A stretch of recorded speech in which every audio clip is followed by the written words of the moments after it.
It's got a transcript on the side as well, so if you want to go back and see anything that's been talked about. But I just want to introduce myself to those who've not met me or seen me. Um, I'm deputy head of the foundation course, and my specialist area is fashion and textile design.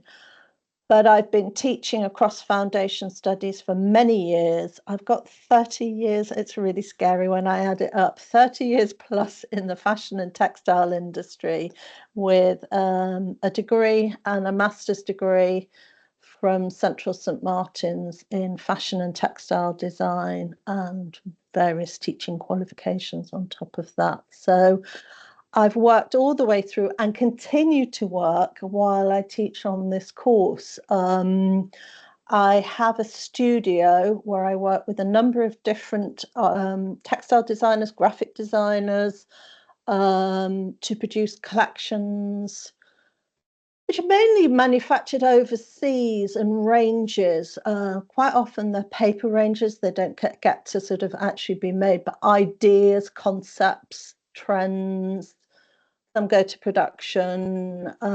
So that's what I do if I'm not chatting to you guys online. So it's quite a lot of work, but it's fun and exciting. And the world of fashion and textiles has changed in my tenure, mainly because of the internet and social media. So is there anybody else who is trying to join? I think that's it at the moment, and I hope I get most of them. So we'll dive straight in and have a look at the presentation, and hopefully you'll understand some of the images that I've used.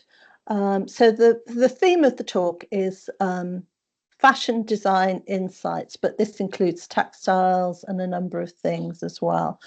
I might have to move us around so that you can see. So what is fashion design? And I've written quite a lot, and I might not read out everything because it might take too long. I need to keep an eye on the time. Fashion design is the art and technology of creating clothing. It's got many stages: concept creation, sketching, fabric selection, pattern making, garment construction, and final presentation.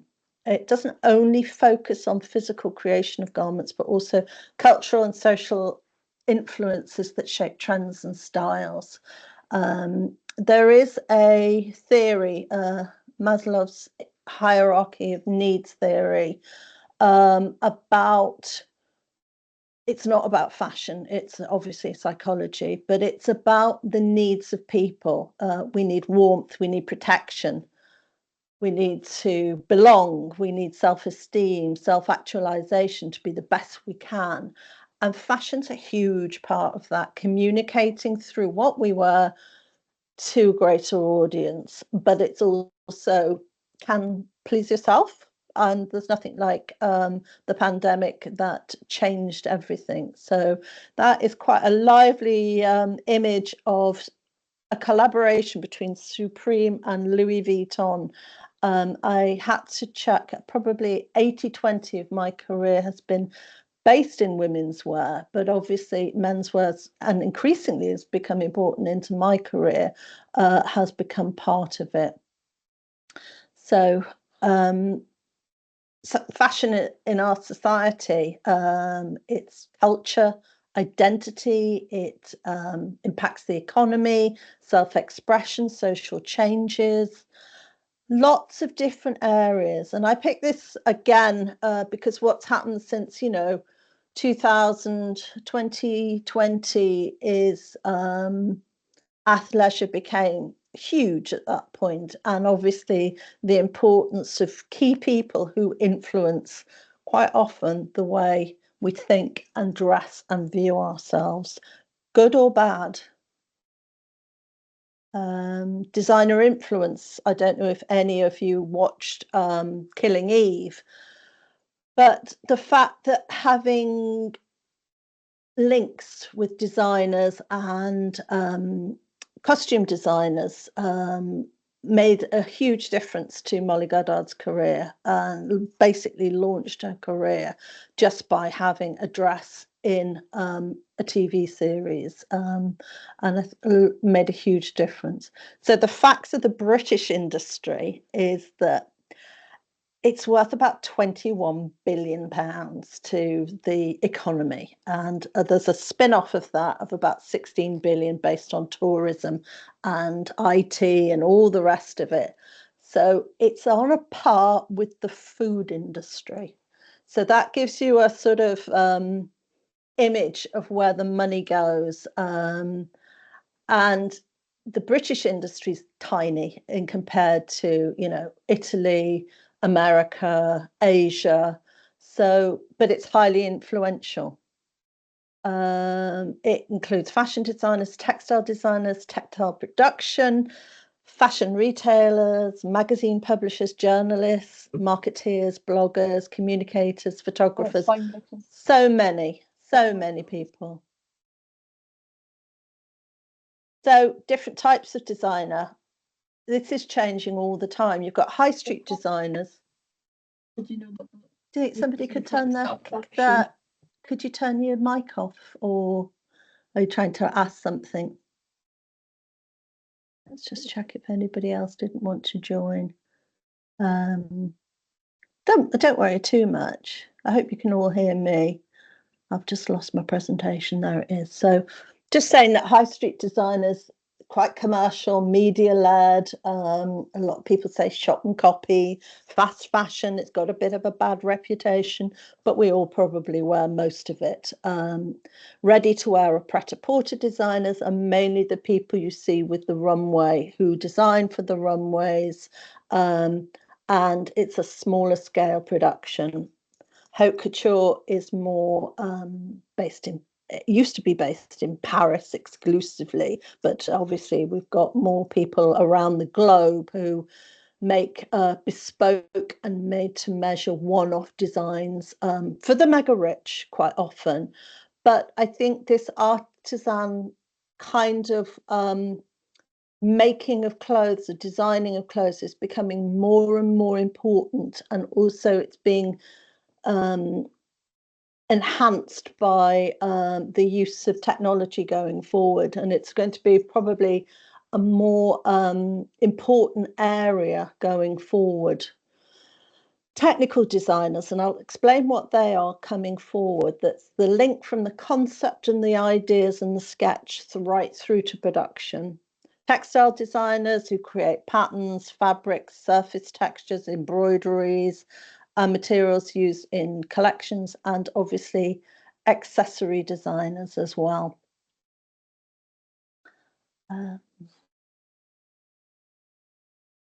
So what does fashion designer do? I've got some, this was one of my favorite collections from the spring summer row from spring 2025. They make concepts, trend analysis, sketching, fabric selection. They create something called a prototype, which is the first initial design in 3 dimensions. They adjust and refine. Huge amount of collaboration, production, marketing and branding, managing a business if you're a small operation, and hopefully using sustainable and ethical considerations in your design. Concept research and trend analysis. This is a massive business in the fashion industry. Everybody wants to be a trendsetter, research trends, present trends. It's probably the nicest thing and the nicest part of the job. There's some people called fashion forecasters. The biggest at the moment is WGSN. But to get their trends is about £20,000 a year. So only the biggest companies can afford to employ them. Trend Union, which is the image that you're seeing there, people like Peclas, but there's many, many others. You might look at historical references and nostalgia, your own memories or nostalgic memories. A lot of people who are my age maybe hark back to the 80s or even earlier, the 70s, and things that their parents wore or they had when they were growing up, or historical by visiting a museum or an art gallery, references, or looking at a film from the 1930s, for instance. That leads us into art, films, and literature. Everything is inspirational. Nature, travel, social and economic, which obviously I was sort of the tail end of the rise of punk. But if you think back to then, that was born of really rebellion. The fact that people had no money, there was no jobs, it was a recession trend. It was an interesting trend because it was born from nothing and kicking against the establishment and the government. So grunge might have been seen to be the same kind of idea. People, famous people, technology, including AI. Increasingly now, AI is becoming part of designing and researching emotions, street fashion, market research, or a blend of many of those little snippets of bits and pieces that are all brought together to tell a story or a narrative. So, market research. A lot of people will go round stores, whether they're small boutiques or big stores like Selfridges, or lovely stores like Liberties, and they might go internationally or in their hometown. Increasingly now, we can do that online. You can go and see many different brands. You can see what they're offering.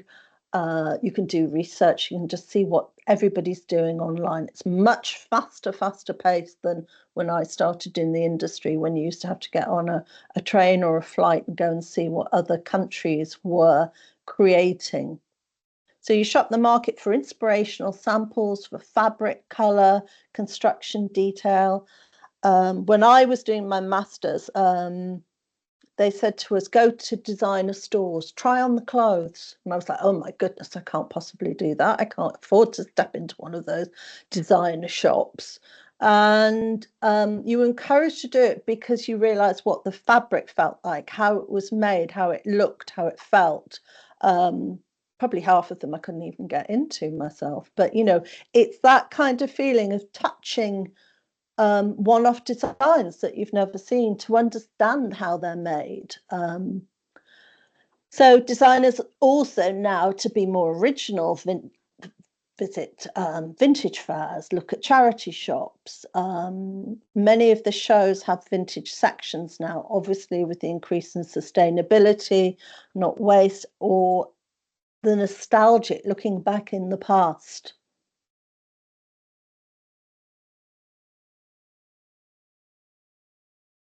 Designers pick colour. There's also an industry about colour trend.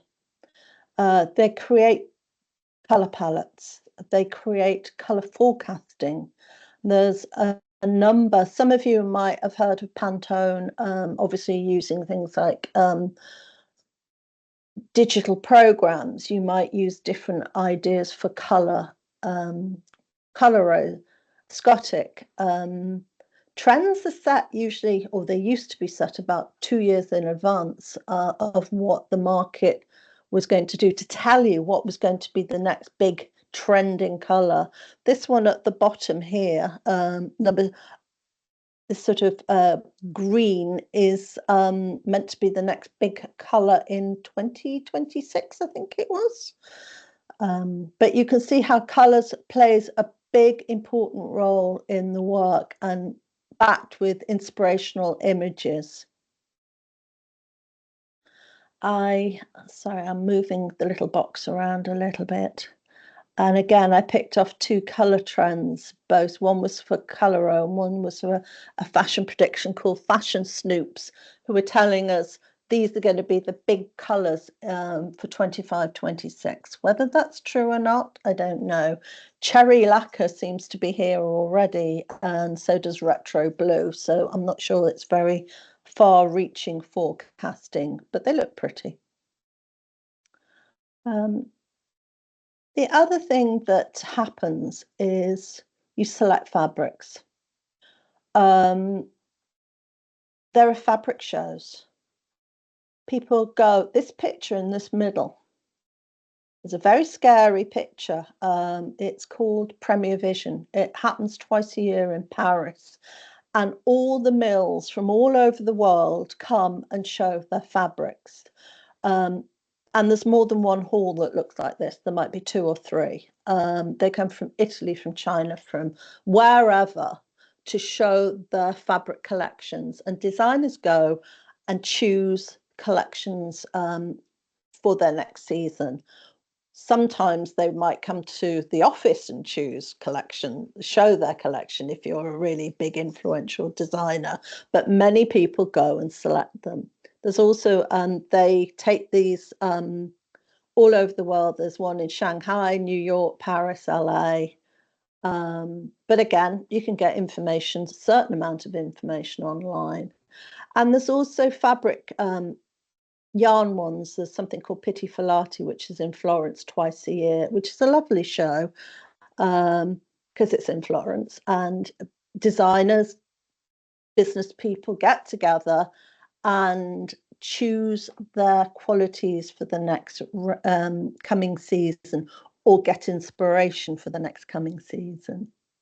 They might also see things like print, embroidery, and textures that inspire them. And then usually the next step would be to make a mood board. These are actually mood boards made by our students, OCAD students, throughout their time with us. So these communicate ideas, theme, colour, texture, fabric. And they're meant to be, whether you're pinning things onto an inspirational wall, doing it digitally, or by hand and collage and sticking and pasting, they are there to tell your story, and it's unique to you. Even if you're picking up your own drawings, your own sketches, your own fabrics that you've made and pulling them together, you're telling a story and communicating to other people what's the story of your collection on your ideas. And it can be a great joy and selling point to your collection, and it's a good communication tool. A lot of people use sketchbooks. Probably when you're a professional designer, this is the one thing that slides. You don't really get time to work in sketchbooks very often, but it's a joy perhaps when you're on holiday, or to do this to change your ideas, to move your ideas. And again, some of these are specifically for fashion projects, are done by students on the course. You know, this was the Mother Nature. Some of you might be starting or have done it already. This one at the top here was from somebody's final major project, which was about pearls. And you'll see some of the students' work as you go through as well. So you might see some of the development of these ideas. So sketchbooks are a little bit of a luxury if you're working in the fashion industry.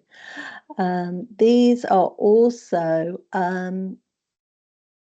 design development. So you will start to make fabrics, whether it's print design, fabric manipulations, weaving, knitting, crochets, or a combination of all of them.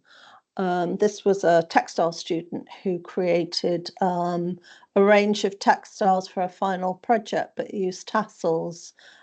This was a final project as well. It started off sort of based on consumerism, and then went into sort of more sort of bright colours and pop art, but a real joy to see, and show lots of ranges of techniques. The next thing that a designer would do is start sketching. So encouraged to use something called a croquis, which is derived from the French, meaning a quick sketch. Many use now digital drawing. or tracing from figures, men's or women's, children, different sizes and shapes. You can get something for everything, which is good. Some people develop their ranges by sketching in pencil, and some more fluid, maybe working on a digital program. And then many students start to colour them up. These two on the side have been done by hand, using mainly, I think, watercolour and crayon and linear ideas. This was from the Mother Nature project. This was from the Pearl project I referenced earlier. That was a lovely project. She based it on quite sort of historical clothing, and that was a final project. And this was also from Mother Nature, using digital. Both of these obviously have used digital techniques to put fabrications onto their work. Fabric manipulation, again, foundation student work. So people who are working to create textures and manipulations that, again, tell their story. It's the ones on the right are really just really showing the fabric and how it's used. The ones on the left are showing how they imagine the fabrics would be used on the body or placed on the body, and some of the techniques which they've draped onto a mannequin, but you might use yourself. I never had a mannequin ever. I think when I was doing fashion, I used to have to drape it on myself or a friend or anybody passing by. You can use other tools. You don't have to use a mannequin at all. I think I got a really old store dummy and used one of those for a long time. I think somebody had thrown it out or something, and I used that. Then you start to create prototypes. Many fashion designers work from something called a block, which is an initial, it's this using this sort of fabric here, pattern that works. And what they do is they create a block for a pair of trousers or for a straight skirt or A-line skirt or a jacket, and it gives you something to base it off. And they're cutting cards because they're used again and again and again to create patterns. This is more my kind of world, which is draping, where you pin fabric to create the construction using jersey. This is particularly using jersey because it drapes and it falls and it's fluid. But you can see how pinning can create different shapes, details, and structures. This one's quite nice because it actually just uses waste material and plastic. So again, you can use different materials to do it. It's traditionally done and called making a toile, which you use calico to do it. And it means you can draw on it, you can pin it, you could staple it. But once you unravel it, it becomes the basis of your pattern, which you will cut in pattern paper. It's a very technical process, and there's specific designers who do pattern cutting and are incredibly good at it, and work in tailoring. This is another student who used a small mannequin to show work that has been placed to create, using the same fabric, multi-placing ideas to create different looks. She used paper at times. It was all linked with heritage and folklore stories of China. But she used both digital processes and paper processes to see how she could place things on a body. It's quite nice to see the relevance of some of the images that she used as well within that. This is the same student who then went on to create flat sketches.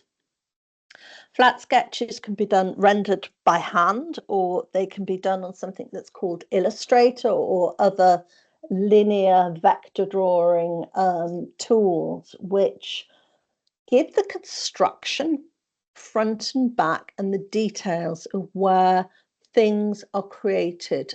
You can see here this is probably simpler. She's done the jacket front and back, the trousers. She started to show where the zipper is, if there was pockets.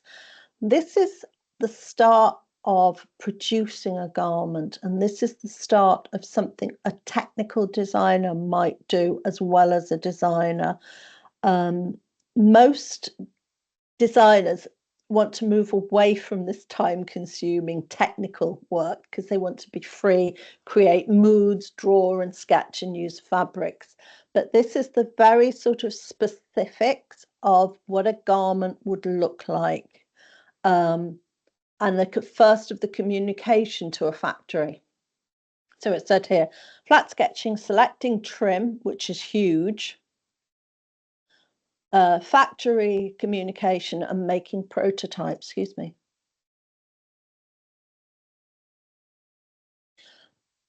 Quite often selecting trim is the first job that you get when you're a junior designer, ordering and selecting trim, which is buttons, zips, hook and eye, whatever it takes to make a garment. Also, designers create something called a tech pack. It's a specification and construction. Now, this is deep technical stuff, but we all have to do it. And it's a sheet that goes to the factory and shows you how a garment is constructed. All the measurements, points of measurements. This is just off Google, but I do them, but mine aren't very beautiful, so I didn't put one of mine up on there. It says what the fabric is, it says the trim, and it's the start of your prototyping. So this is what the factory used to make a garment, and the start of the prototyping and making samples. You would then get your sample back from a factory or your pattern cutter or your machinist, and then you start to do fitting. So this could move into a technical designer's role. Somebody who's very technical, who doesn't enjoy so much the drawing and the choosing fabrics, but likes fitting and perfecting garments. It's very specific and takes quite a long time. They do fitting, sizing, grading across sizes, labeling, packaging.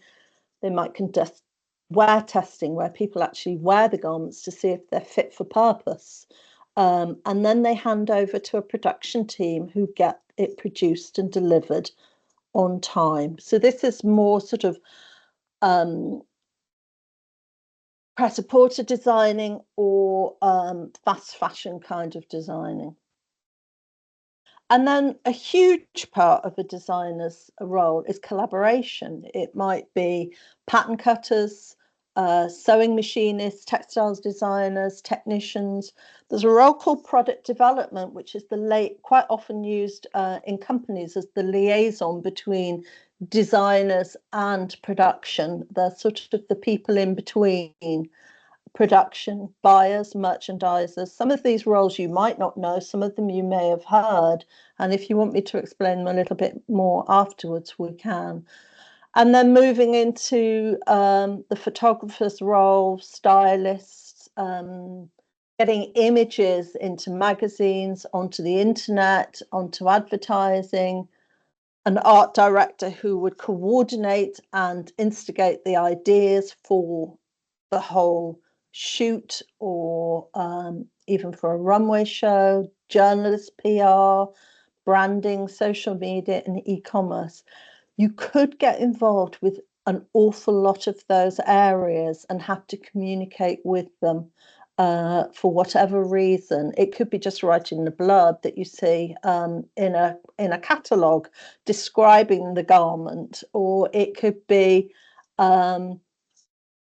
working in a fashion show, to ensure that your designs look the best. One of my first experiences in fashion was I worked at a production as a production assistant. I think that's what our title was at John Galliano when he was a young designer, and I was there creating flowers that went into inserts of jackets and rouleau loops, very thin straps that went onto camis.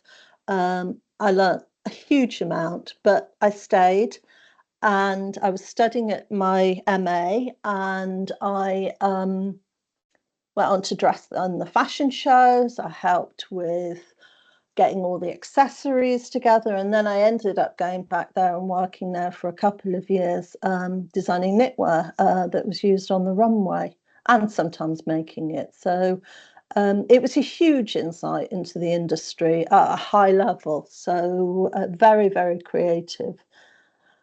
And then some photography. I mean, this is two shoots that students have taken. This was part of the Pearl collection that I showed, which was a transgender collection based on pearls. And this was one of the projects for Good Earth, which was creating something out of rubbish.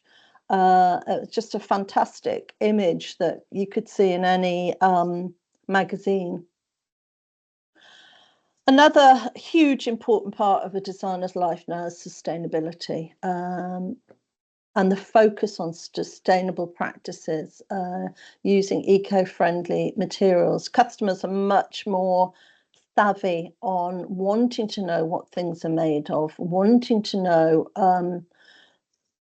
that the animals that made camel or cashmere were treated well. It's all very, very important. Or the factory workers who are making the garments are treated well. It's all part of the cycle that it's got a huge way to go. It's the tip of the iceberg at the moment, but many designers are forging techniques and ideas forward and selecting ecological fibers in their work. And this was just a fabulous image of using blankets to wrap somebody up. And for me, that went back to sort of Maslow's theory of, I don't know, protection or warmth. It's just a really fabulous image. Originality, obviously, it's quite hard. I put a couple of shots from Hussein Shanian, who is a fantastic conceptual, original thinker in the design world. He's like an unsung hero, who probably many of you have never heard of, but he does amazing things. He did this sort of conceptual show that was based on wearable furniture. And it was very entertaining, very unusual, and very groundbreaking at the time. So it's hard to be original because there's so much information out there that bombards you, but there is room for originality. And if you are applying to fashion college, fashion university, or setting yourself up as a designer, that's what they're looking for. They're looking for that spark of freshness, something that they've not seen before. So it's quite something that is good to develop and develop your own ideas. I just put this slide in. What's the future of fashion? To be quite honest, I was reading through this and I thought, well, this is where we are at the moment. So I'm thinking about you guys who, some of you might be in your late teens, early 20s, some of you older. But you could have a career and be in 2020, well, get this right, 2050, which seems like a lifetime away, but it's halfway through the century. But what's the fashion landscape going to be like there?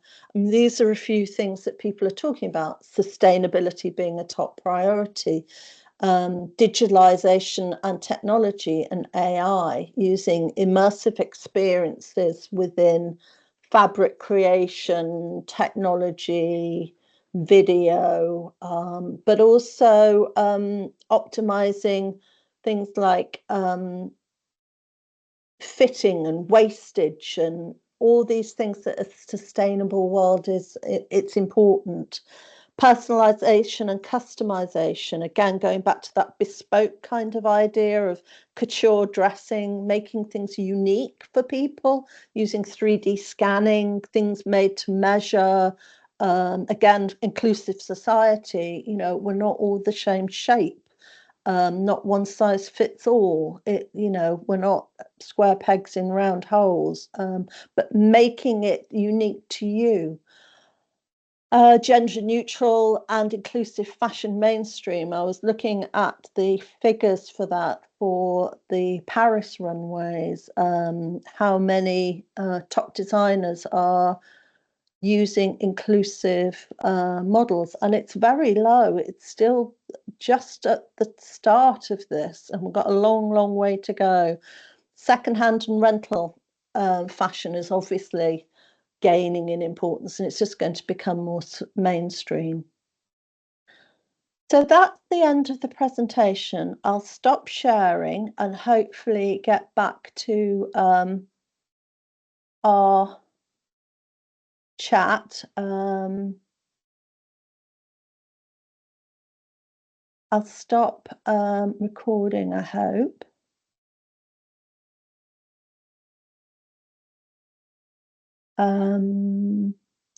Has anybody got any questions about that? Was it interesting? Did you find it stimulating? Did it bring up some questions that you didn't know about the fashion industry, or was it just really confusing?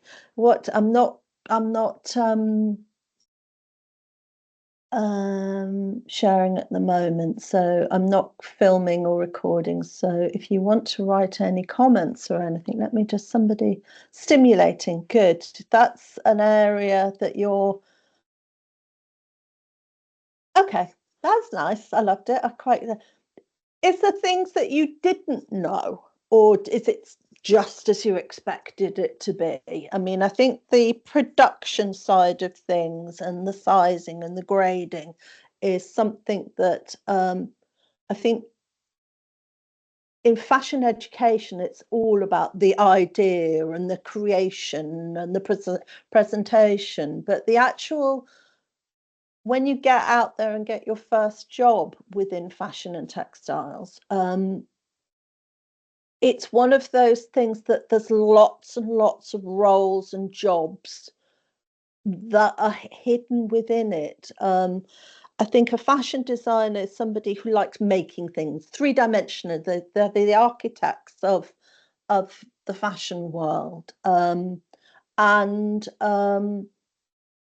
there's a lot of people who work in fashion who don't make anything. They do forecasting, they do styling, they do show production, they do retail, window dressing. I mean, there's so many other opportunities out there. It's a huge industry to be part of, and a very, very creative one. And I think really enjoyed hearing about the technical side of fashion. I hadn't heard of tech sheets before, and I'll look into them some more. Yeah, I mean, you might find them under specification sheets, tech packs, specs. They're called all sorts of things, and you can find quite a lot of them online if you are starting from scratch and making something. To be quite honest, starting with a sort of pattern, a paper pattern that you buy, or and modifying it to suit you, or do what I used to do. I used to take things apart and see how they were made, like a pair of jeans. Um, I once made a top out of a pair of suede boots, which customization and upcycling was probably my thing when I was a teenager in my early 20s. Such a great overview of the fashion industry. I learned a lot. Good, thank you, Louise. What's the difference between studying fashion in stage 1, exploratory stage, and studying fashion in stage 2? I think if, I mean, most of you will have done your photography or be working on it. Some of you have moved on. I think by looking at fashion to start off with, you're just dipping your toe in. You're finding a few things, you're playing around with materials. I mean, I think the first task is looking at processes, and that's sort of what I covered a little bit. But obviously, that's a much broader view.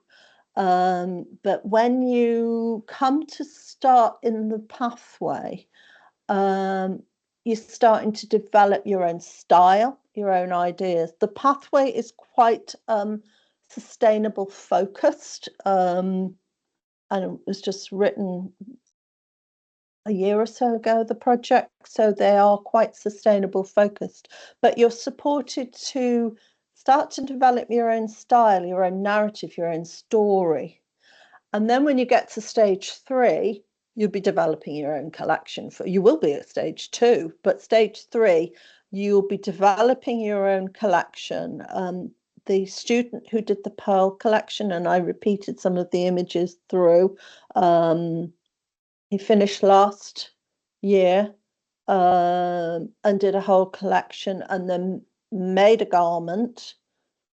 We don't teach pattern cutting, but we teach rudimentary sort of construction skills. I mean, you can make something very simple just by draping fabric around, attaching things together, deconstructing a garment, mashing 2 garments together. I mean, the whole idea of using waste material is really important.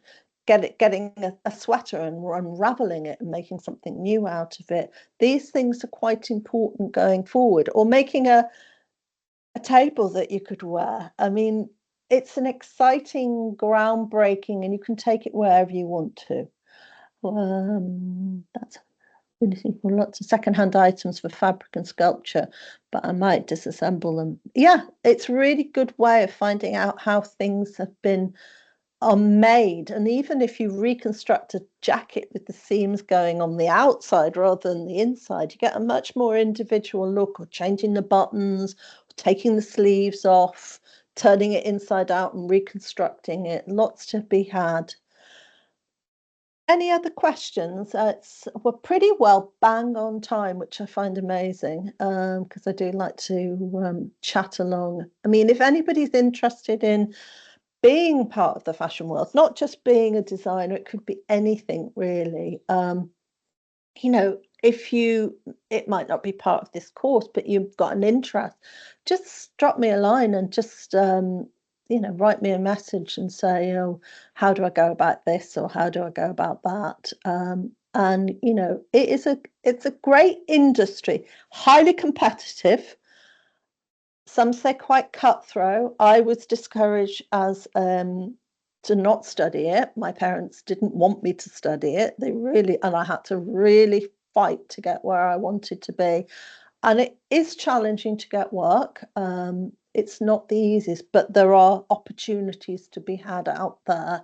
And the education system is quite an exciting one. And you get to experiment a lot, not only just on this course, but also at degree and beyond. So if you're all asked your questions, hopefully I'll see you over the next few days. And if I don't see you, have a great half term. It's upon us from the 18th to the 4th of November. So, enjoy your week, the rest of your week, next week on the foundation, and I'll see you all soon. Bye. It's lovely to see you. Thanks for coming. Bye.